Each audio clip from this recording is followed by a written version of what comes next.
Hello मेरे प्यारे बच्चों, कैसे हैं आप सब। उम्मीद है आप सभी स्वस्थ होंगे, मस्त होंगे और अपनी पढ़ाई कर रहे होंगे। तो प्यारे बच्चे, आपका स्वागत है आपके अपने यूट्यूब चैनल ताज सर हिंदी वाले गुरुजी पर। हम फिर उपस्थित हैं आप सभी के समक्ष बहुत ही शानदार विषय, शानदार टॉपिक को लेकर। तो हम अशोक के फूल को पढ़ रहे थे, हमने पार्ट 1 को देख लिया है। अब हम पार्ट 2 को लेकर आप सभी के समक्ष उपस्थित हैं।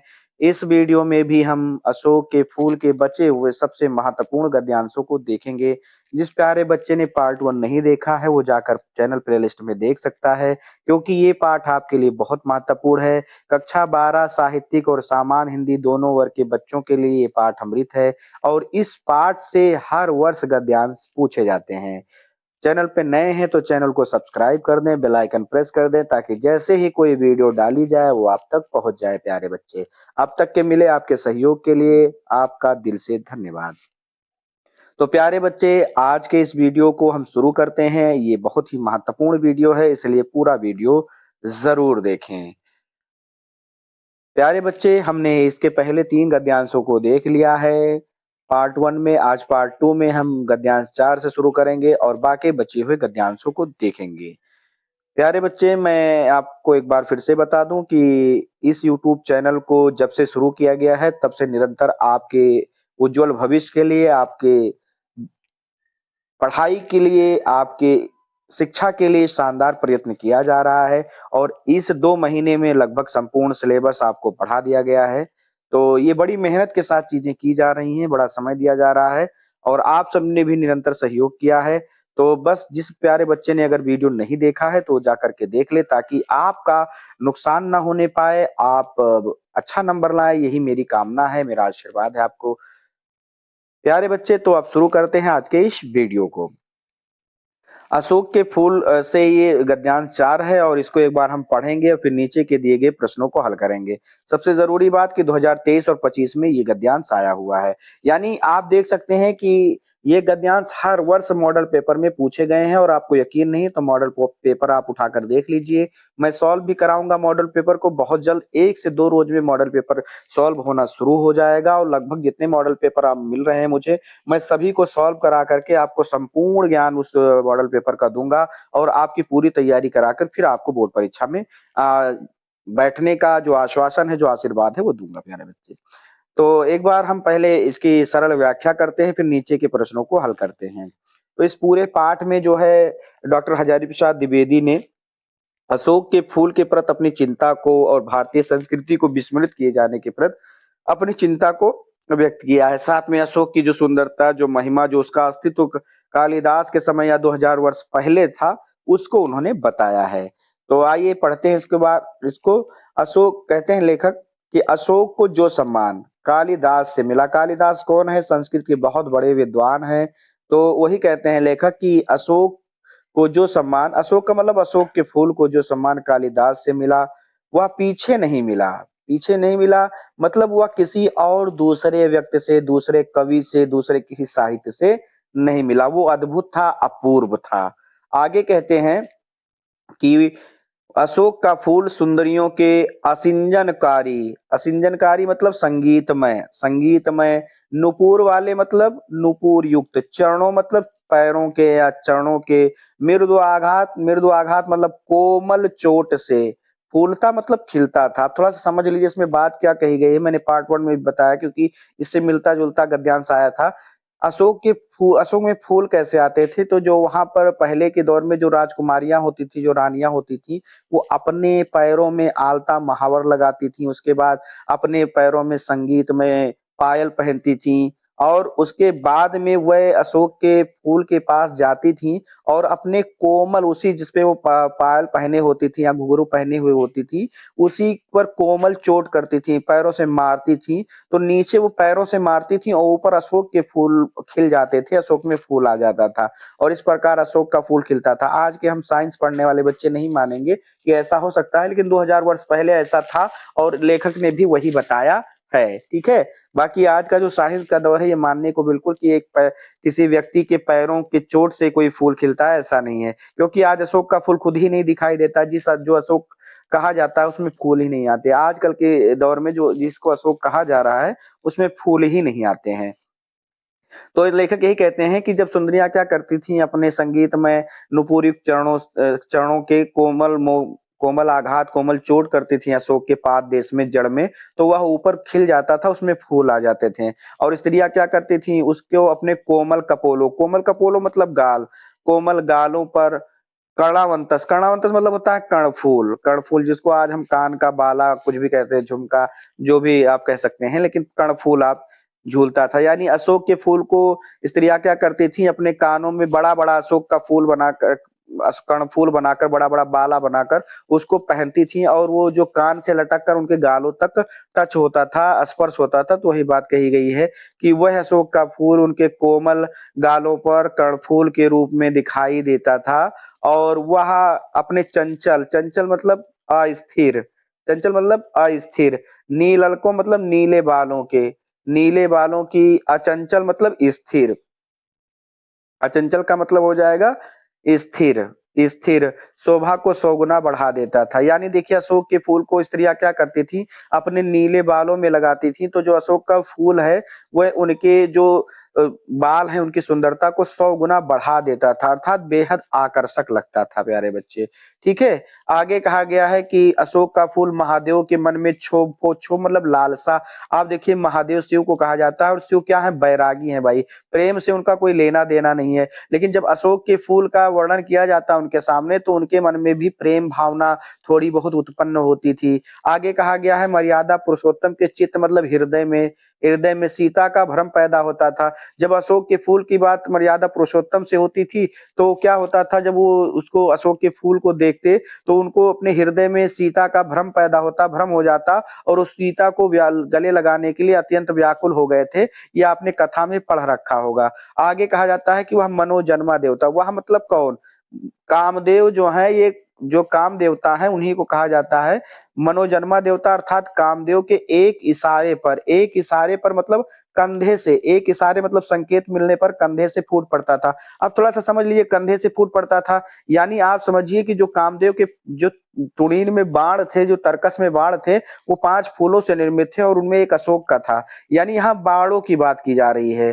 तो अशोक जब भी वो काम देवता यानी मनोजन्मा देवता जो है, जो प्रेम के ईश्वर माने जाते हैं, जब किसी को प्रेम उत्पन्न करना होता था तो उसे बाण मारते थे। तो एक इशारे पर क्या होता, वो अपने तरकस से निकालते अशोक के फूल को और व्यक्ति पर चला देते, और वो क्या होता, प्रेम के प्रति अनुरागी हो जाता, प्रेम का भक्त बन जाता था। तो यही बात इसमें कही गई है। यानी जिस व्यक्ति के हृदय के अंदर प्रेम उत्पन्न करना होता था, उस पर उसी को चला देते थे, उसके कामोत्तेजक भावना को उत्पन्न कर देते थे। तो मैंने सरल व्याख्या आपको प्यारे बच्चे बता दी है। अब नीचे की जो प्रश्न दिए हुए हैं, इन प्रश्नों को कर लेने मात्र से ही हमें सफलता मिलेगी। तो आइए देखते हैं इन प्रश्नों को भी, ये प्रश्न क्या कह रहे हैं हमसे। तो पहला प्रश्न क्या है कि उपर्युक्त गद्यांश में शीर्षक एवं लेखक का नाम लिखिए। तो भाई पार्ट 1 में भी बताया है, और वैसे भी आप लिख सकते हैं। उपर्युक्त गद्यांश के शीर्षक का नाम अशोक के फूल है, और इसके लेखक का नाम डॉक्टर हजारी प्रसाद द्विवेदी है। इतना आप लिख देंगे तो आपका उत्तर क्या होगा, पूरा हो जाएगा। ठीक है, बात आ रही समझ में सभी को। अगला प्रश्न पूछा गया कि गद्यांश के रेखांकित अंश की व्याख्या करिए। तो भाई देखिए, रेखांकित का मतलब होता है जितना नीचे जिस पर रेखा लगी हुई है, हालांकि आप में काले से लिखा रहेगा, लेकिन नीचे रेखा लगी रहेगी, तो इतने की व्याख्या हम लोग को करनी है। तो व्याख्या से पहले थोड़ा सा इंस्ट्रक्शन देते हैं हम लोग। क्या करते हैं इंस्ट्रक्शन, असंभव महादेव के मन में क्षोभ डैश डैश करेंगे, कंधे से फूट पड़ता था, इतना आप लिख देंगे तो एक इंस्ट्रक्शन हो जाएगा। उसके बाद व्याख्या हेडिंग डालते हैं। तो व्याख्या एक बार मैं आपको समझा दे रहा हूँ, समझ लीजिए, क्योंकि कुछ शब्द जोड़ने भी पड़ेंगे आपको। उसके बाद दूसरी बार की व्याख्या आप लिख लीजिएगा।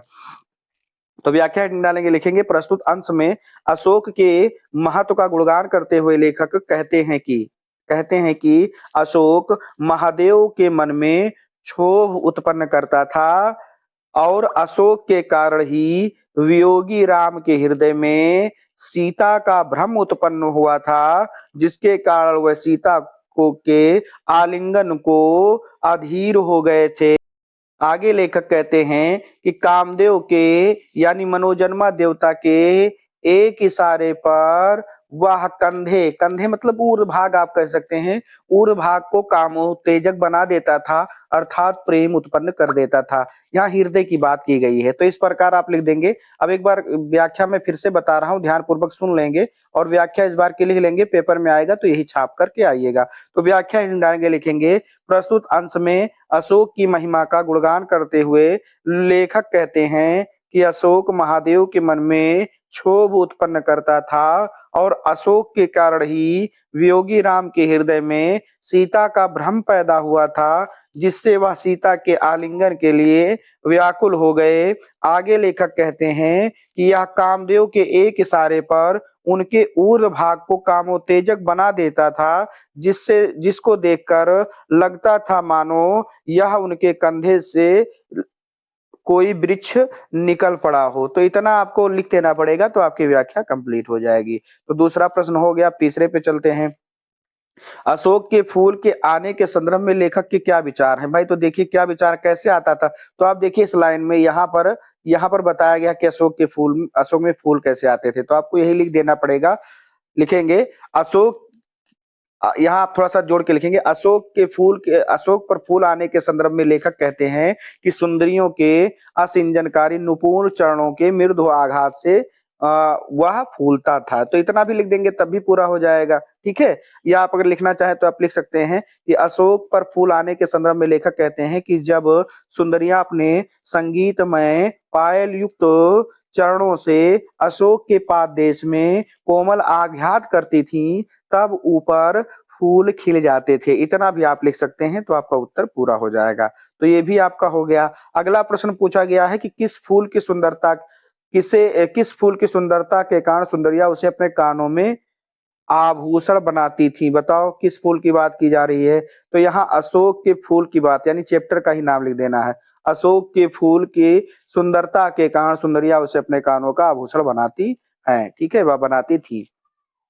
आगे कहा गया संस्कृत के किस कवि ने अशोक को अपने साहित्य में स्थान दिया है? तो बताइए किस साहित्य ने दिया है? तो आपने शुरू में ही पढ़ा, मैंने बताया था ना, कालिदास संस्कृत के बहुत प्रकांड ज्ञानी है, तो इतना आपको लिख देना पड़ेगा। संस्कृत के कवि कालिदास ने अशोक को अपने साहित्य में स्थान दिया। तो बड़ा सरल है प्यारे बच्चे, अगर आप ठीक तरीके से पढ़ और समझ रहे हैं तो बहुत आसान होती है हिंदी, और बहुत सरल तरीके से हम इसमें नंबर पा सकते हैं, ठीक है। तो ये भी गद्यांश आपका समाप्त हो गया। मुझे उम्मीद है कि ये भी गद्यांश आपको ठीक तरीके से समझ में आया होगा। अब आइए चलते हैं अगले गद्यांश की तरफ। वीडियो अच्छी लग रही तो एक बार शेयर जरूर करें प्यारे बच्चे। आइए आगे बढ़ते हैं अगले गद्यांश पर।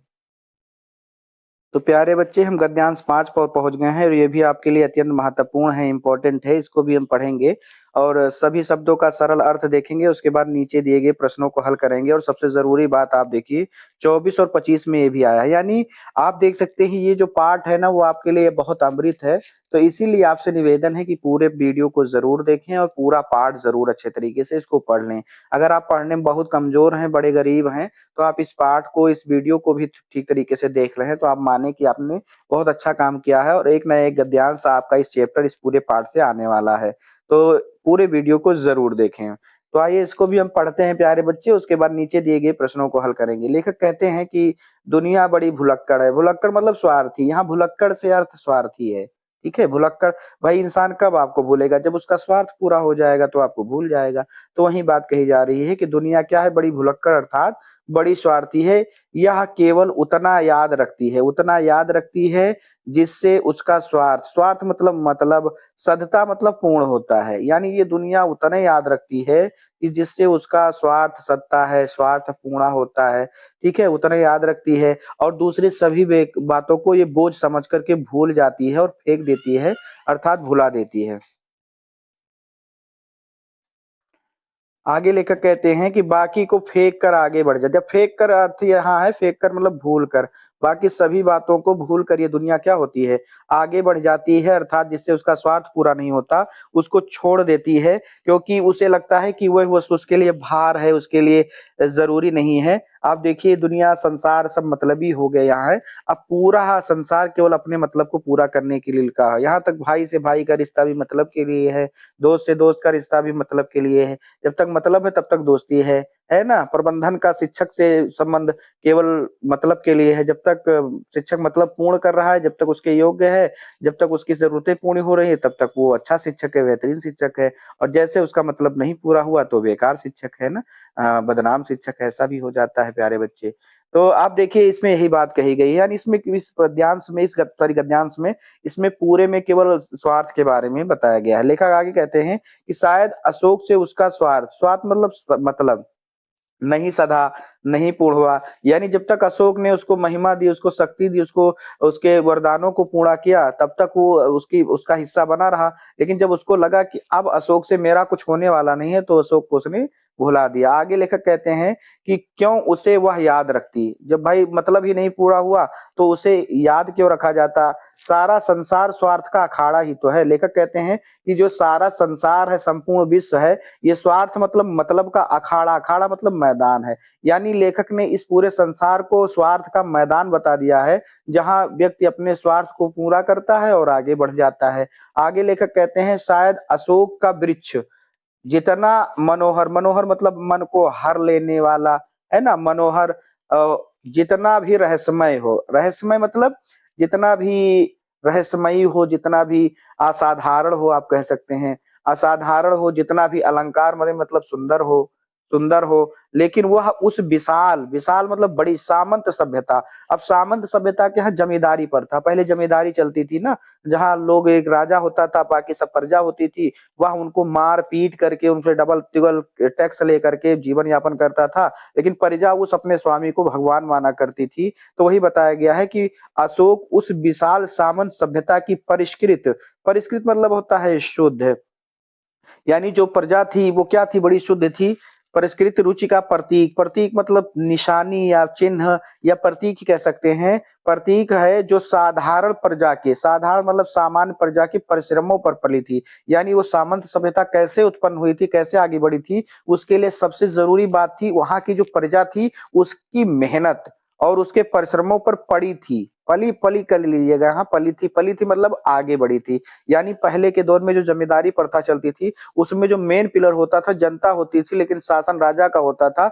राजा उनको बहुत सताता मारता था, लेकिन कभी प्रजा उफ नहीं करती थी, बल्कि उसके लिए निरंतर काम करती रहती थी और सामंत सभ्यता को आगे बढ़ाने का प्रयत्न करती थी। आगे कहा गया है कि उसके उसके मतलब उसी प्रजा के, उसी प्रजा के रक्त संसार करों को खाकर, रक्त संसार करों का मतलब उनकी मेहनत को, उनकी मेहनत का उपयोग करके, उनके खून को बहा करके, है ना? रक्त संसार करों को खाकर बड़ी हुई थी। यानी उनको मार करके, उनको दंडित करके, उनके खून को बहा करके वह सामंत सभ्यता क्या हुई थी? बड़ी हुई थी, आगे बढ़ी थी, उत्पन्न हुई थी, उन्नति की तरफ गई थी।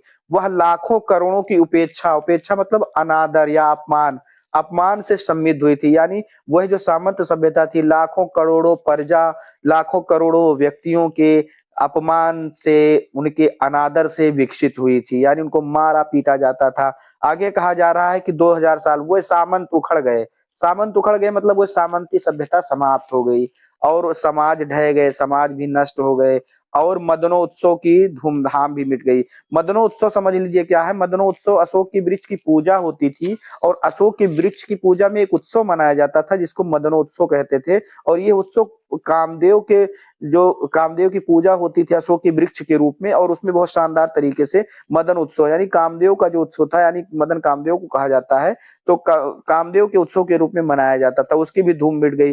भाई वो जो सामंत सभ्यता थी उसी की धूम, उसी की देन थी ये सारी। तो जब वो चले गए तो सारी चीजें चली गई।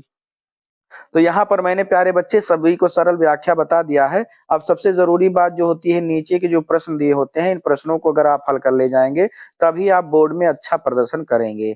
तो प्यारे बच्चे इन प्रश्नों को भी हम हल करते हैं ठीक तरीके से।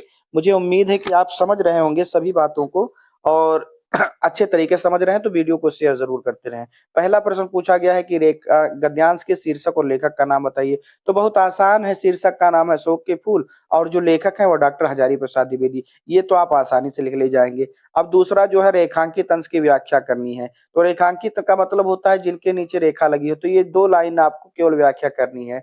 मैंने आपको व्याख्या तो पूरी बताई है, लेकिन आपको पूरी व्याख्या नहीं, केवल 2 लाइन की व्याख्या आपको करनी है। तो लेकिन 2 लाइन की व्याख्या में आपको कुछ शब्द अपने तरफ से भी जोड़ने पड़ते हैं। तो व्याख्या करने से पहले थोड़ा-सा हम इंस्ट्रक्शन दे देते हैं ना, कि कहाँ से कहाँ तक हम व्याख्या करनी है। तो कहते हैं दुनिया लिख देंगे, उसके बाद डैश, डैश, डैश, डैश करेंगे, आगे बढ़ जाती है। और उसके बाद नीचे व्याख्या हेडिंग डालेंगे, व्याख्या, और उसके बाद डैश करके लिखेंगे प्यारे बच्चे। व्याख्या हेडिंग डालेंगे और डैश करके लिखेंगे। क्या लिखेंगे, थोड़ा-सा अपने तरफ से पहले हम जोड़ के लिखते हैं। प्रस्तुत अंश में लेखक संसार को स्वार्थी बताते हुए कहते हैं कि, इतना आपको लिखना पड़ेगा। प्रस्तुत अंश में लेखक संसार को स्वार्थी बताते हुए कहते हैं कि दुनिया बड़ी भुलक्कड़ अर्थात दुनिया बड़ी स्वार्थी है। यह केवल उन्हीं बातों को याद रखता है जिससे उसका कोई स्वार्थ पूरा हो, नहीं तो दूसरी सभी बातों को यह अपने लिए बोझ समझता है और उसे फेंक कर आगे बढ़ जाता है। यह बाकी दूसरी सभी वस्तुओं को अनुपयोगी समझता है और उन्हें भूल जाता है। इतनी बात आपको बतानी पड़ेगी, ठीक है? तो इतना आपको लिखना पड़ेगा, तो आपकी व्याख्या पूरी हो जाएगी। अब एक बार व्याख्या मैं फिर से बता रहा हूँ, तो इस बार की व्याख्या आप लिख लीजिएगा और पेपर में बिल्कुल यही छाप कर आइएगा, आपको पूरा नंबर मिलेगा। लिखेंगे, प्रस्तुत अंश में लेखक संसार को स्वार्थी बताते हुए कहते हैं कि यह संसार बड़ा स्वार्थी है। यह केवल उन्हीं बातों को याद रखता है जिनसे उसका कोई स्वार्थ पूर्ण होता है, नहीं तो दूसरी बातों को यह अपने लिए बोझ समझता है। यह उन्हीं वस्तुओं को याद रखता है जो उसके जीवन के स्वार्थ पूर्ति में मदद पहुंचाती हैं। यह बाकी दूसरी सभी वस्तुओं को अनुपयोगी समझकर उसे भूलकर आगे बढ़ जाता है। इतना आपको लिखना पड़ेगा प्यारे बच्चे, तो आपकी व्याख्या कंप्लीट हो जाएगी। तो बिल्कुल सरल है हिंदी, बस आप अगर इस चैनल से जुड़े हुए हैं तो आप बहुत अच्छा करके आएंगे। अगला पूछा गया है प्रश्न कि अशोक का वृक्ष किसकी परिष्कृत रुचि का प्रतीक है। तो मैंने आपको बार बार बताया कि अगर आप व्याख्या में नहीं समझ पाए हैं तो आप ये ढूंढिए कि परिष्कृत किस शब्द किस लाइन में आया, इनमें से कोई भी वर्ड किस लाइन में आया वही लाइन आपको छाप देनी है। तो जब आप यहाँ आएंगे, इस देखिए यहाँ यहाँ आएंगे तो परिष्कृत रुचि आई है, ठीक है? तो यहाँ ये पूरी लाइन आपको लिख देना है, ठीक है? आपको लिखना पड़ेगा कि अशोक का वृक्ष उस विशाल सामंत सभ्यता की परिष्कृत रुचि का प्रतीक था जो साधारण प्रजा के परिश्रमों पर पली थी। इतना आप लिख देंगे तो आपका उत्तर पूरा हो जाएगा। आगे कहा गया है, लेखक ने दुनिया को भुलक्कड़ क्यों कहा है? भाई क्यों कहा है? तो आपको पूरी लाइन, ये पूरी लाइन आपको छाप देनी है, ठीक है? आपको लिखना पड़ेगा कि लेखक ने दुनिया को भुलक्कड़ इसलिए कहा है क्योंकि वह उतना ही याद रखती है जितने से उसका स्वार्थ सधता है, बाकी को फेंक कर वह आगे बढ़ जाती है। अर्थात जो वस्तुएं उसके स्वार्थ को पूरा करती हैं उनको संभाल रख कर रखता है, बाकी दूसरी सभी वस्तुओं को अनुपयोगी समझकर भूल जाता है। इतना आप लिख देंगे तो आपका उत्तर पूरा हो जाएगा। तो बहुत आसान है प्यारे बच्चे, बहुत दिक्कत नहीं करनी है आपको, बहुत परेशानी नहीं उठानी है। ये बहुत आसानी से आप यहाँ जान सकते हैं और इसी में से कोई एक गद्यांश आपको आएगा। तो बहुत पूरा पाठ पढ़ने से कोई मतलब नहीं है, पूरा पाठ पढ़ने का समय भी नहीं है। जो पीछे के आपके गद्यांश दिए हुए हैं वही आपके लिए महत्वपूर्ण है, उन्हीं को आपको पढ़ना चाहिए और इस तरीके से आपको कहीं नहीं मिलेगा, इसलिए आप यहाँ पढ़ रहे हैं तो एक बार वीडियो को शेयर जरूर कर देंगे। अगला प्रश्न पूछा गया है, स्वार्थ का अखाड़ा किसे कहा गया है? तो भाई देखिए, स्वार्थ का अखाड़ा किसे कहा गया है, जल्दी से बताइए कहाँ है? तो ये देखिए लाइन में आ गया ना, संसार को स्वार्थ का अखाड़ा कहा गया है। तो आपको लिख देना पड़ेगा कि स्वार्थ का अखाड़ा संसार को कहा गया। तो बहुत सरल है प्यारे बच्चे हिंदी। तो इस प्रकार हमने पांचों प्रश्न कर लिए। तो जो 10 नंबर आपका बोर्ड में आने वाला था इस गद्यांश से वो हमने कर लिया। तो मुझे उम्मीद है कि ये भी गद्यांश आपको बहुत शानदार तरीके से, एकदम गजब तरीके से समझ में आया होगा और अगर ऐसे आप पेपर में लिख के आएंगे तो आपको पूरा पूरा नंबर मिलने वाला है। तो इस पार्ट को आप बिल्कुल इग्नोर मत करिएगा और इस वीडियो को भी इग्नोर मत करिएगा। आइए अगले गद्यांश की तरफ हम लोग बढ़ते हैं प्यारे बच्चे। अब हम प्यारे बच्चे गद्यांश 6 पर पहुंच गए हैं और ये भी आपके लिए अमृत गद्यांश है, क्योंकि आप देख सकते हैं 2020 में, 22 में तो 2-2 साल बाद आया है, तो हो सकता है 4 साल बाद ये रिपीट हो जाए, इसलिए आप इसको ठीक तरीके से पढ़ लेंगे। तो सबसे पहले हम इसके सभी शब्दों का सरल व्याख्या देखेंगे और उसके बाद नीचे दिए गए इन प्रश्नों को हम ठीक तरीके से हल करेंगे। तो आइए शुरू करते हैं प्यारे बच्चे। लेखक कहते हैं इसमें भी चिंता को ही व्यक्त किया है। अगर इसकी प्रसंग की बात की जाए तो लेखक ने अशोक के प्रति अपनी चिंता को व्यक्त किया गया है, जिसमें 2000 साल बाद आज जो अशोक के फूल को विस्मृत कर दिया गया है, साथ ही भारतीय संस्कृति को भुला दिया गया है, लेखक ने उसी के प्रति अपनी चिंता को व्यक्त किया है। तो यही बात है इसमें। लेखक कहते हैं कि मगर माने लेकिन, लेकिन उदास होना बेकार है। लेकिन उदास होना बेकार है। भाई दुखी क्यों हो? उदास होना बेकार है क्योंकि अशोक आज भी उसी मौज, मौज मतलब आनंद। लेखक कहते हैं कि अशोक आज भी उसी आनंद में है, जिस आनंद में 2000 वर्ष पहले था। लेखक मानते हैं, लेखक का अपना मानना है, अपने दिल को तसल्ली दे रहे हैं, भरोसा दे रहे हैं कि भाई कोई बात नहीं है। आज जो बदली है, मनुष्य की प्रवृत्ति बदली है, सोचने की शक्ति बदली है, अशोक का तो कुछ नहीं बिगड़ा। और ये अपने दिल को समझाना, हृदय को संतुष्टि देते हैं कि अब क्या ही किया जा सकता है, तो इसलिए हृदय को समझा दिया जाए कि बहुत व्याकुल ना हो। तो वही लेखक कह रहे हैं हृदय से अपने कि अशोक आज भी उसी आनंद में, जिस आनंद में वो कब था? 2000 साल पहले था। आगे कहते हैं लेखक, कभी भी कुछ भी नहीं बिगड़ा। कह रहे हैं कुछ भी परिवर्तित नहीं हुआ है, अशोक के फूल में कोई भी परिवर्तन नहीं आया। अशोक का फूल आज उसी मस्ती में झूम रहा है। लेखक कहते हैं कि कुछ भी तो नहीं बदला है, कुछ भी ना बिगड़ा है, ना कुछ भी परिवर्तित हुआ है। बदली है तो मनुष्य की मनोवृत्ति, बदली है तो क्या परिवर्तित हुई है? तो मनुष्य की मनोवृत्ति, मनोवृत्ति मतलब सोचने का नजरिया, सोचने का दृष्टिकोण, सोचने की शक्ति बदल गई है। मनुष्य की बदली है मनोवृत्ति, सोचने की शक्ति बदल गई है। लेखक आगे ये भी कहते हैं कि यदि वह बिना बदले आगे बढ़ सकती, लेखक कहते हैं कि अगर वह बिना बदले आगे बढ़ सकती, आगे के जीवन के हिसाब से सही होती तो शायद ना बढ़ती। कहते हैं अगर वह बिना बदले आगे बढ़ सकती, उसमें कोई परिवर्तन ना होता और वो आधुनिकीकरण हो जाता उसका, तो शायद ना बढ़ती। लेकिन ऐसा हो नहीं सकता था कि बिना बदले वो आगे बढ़े, तो बिना बदले आगे नहीं बढ़ सकती थी, इसीलिए वो क्या है, वो बदल गई। अगर बिना बदले आगे बढ़ सकती तो शायद, कहते हैं लेखक, हो सकता है नहीं बदलती।